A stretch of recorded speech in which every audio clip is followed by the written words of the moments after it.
So I'm wondering, for some people, they may say, "Oh, well, I haven't experienced a war-related trauma, so I probably don't have trauma."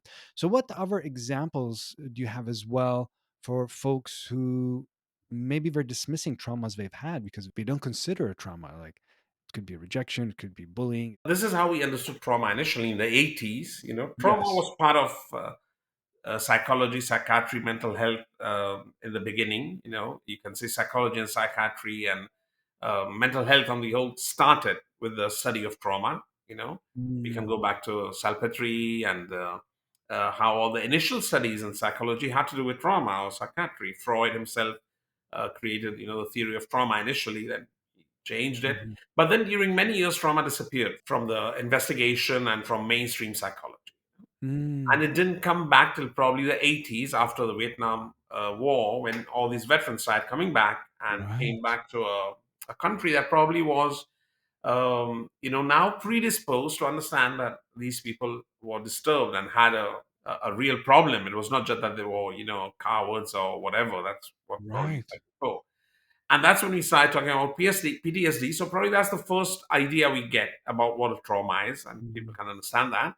And then this went on becoming extended. The first natural extension was women that had gone through gender violence. And what right. they started seeing is that many women that had gone through the same situations presented some of the symptoms that probably war veterans had. And the Mm, next step was clearly children that had been beaten by their parents or ill-treated by right. their parents. Okay, but then we started understanding a bit more, even more. All right, Mm, and this is the first division. I think that was very interesting. Is that all this we've just talked about? We could, uh, group it under the term action trauma. This action trauma. Yeah. Okay. Or commission trauma. We use any of them. Mhm. And this means things that happen to you that should have not happened to you, Right. or things you heard, or things that you saw that you should have not heard, you should have not seen. This is commission trauma or action trauma. Okay. And Mhm. this is all the examples we've just given have to do with this. But then we have omission trauma. And this is really important. This is Mm, the next big step in our understanding of trauma. And omission trauma is exactly, it fits into the description of trauma because children are born with certain basic, very basic needs. And if mm, these needs are not fulfilled, these children feel insecure and get deregulated. In a very similar way, I won't say exactly in the same way, but in a very similar way as they would get deregulated if something bad was happening to them. But actually, here, mm, probably nothing bad is happening, just that their basic needs of being cared for, being seen, being loved, are not being fulfilled. But this mm, is creating in them the same deregulation because children have this very basic need mm. of human contact, of being taken care of. And when Right. this need is not fulfilled, their brain starts getting deregulated. And again, I think nearly everybody can relate to this. If you Mhm. take care of children, or if you don't pay attention to them, they start getting deregulated. Okay. And it's time for a little pop quiz interruption. I'd like you please to guess what is the percentage of people who are watching the content on this channel who have not subscribed? Are you ready? 97.5% have not subscribed. What? This blew my mind. That means only 2.5% of you have subscribed. Please help me change that. This makes a drastic impact on my capacity to continue sharing this educational content at no cost to you. All you have to do is press that subscribe button. If you have, thank you so much. Please continue sharing it with anyone you think can benefit from this. Thank you so much.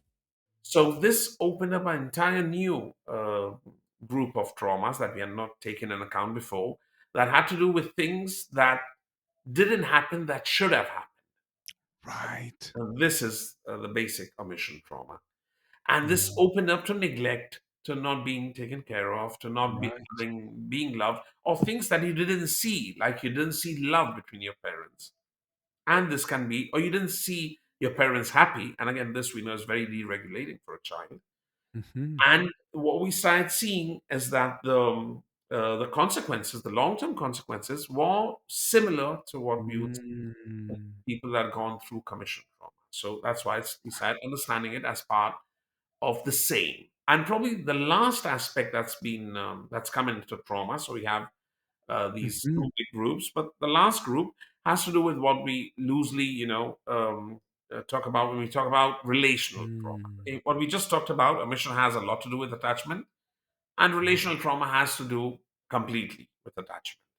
Mm. So what is relational trauma? So what we know is that the relationships the child sees and has during his first years or his childhood form a Mm. sort of template of what type of relationships that child is going to find normal as it Right. becomes an adult, and what positions he's going to occupy, what type of interpersonal strategies he's going to use. All these things are Mm. learned at a very implicit level, and they are learned in these initial years of the child, and this creates the relational patterns that the child is going to function by the rest of his life. So if these Mm. relational patterns were not uh, healthy patterns, this can create what we call relational trauma.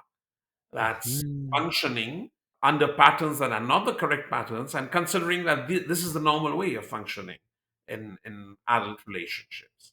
And Mm. it's very close to omission trauma, but it's a bit more than that. So probably in these three blocks, as I think we could summarize all Mm. what we understand about trauma right now. Mm. See, this is so insightful as you're sharing it, because I think many people may have not recognized that they've experienced omission trauma or relational trauma. And, many people think of just, oh, nothing bad really happened and I should be fine. And I don't know why I'm, getting so upset so quickly, Yeah. right? Hello there, and thank you so much for stopping by this channel. I hope you find this content useful, and if you do, feel free to hit that subscribe button. It will really help me to reach to more people and keep this content going. Here we are journeying together, and let's see where this takes us.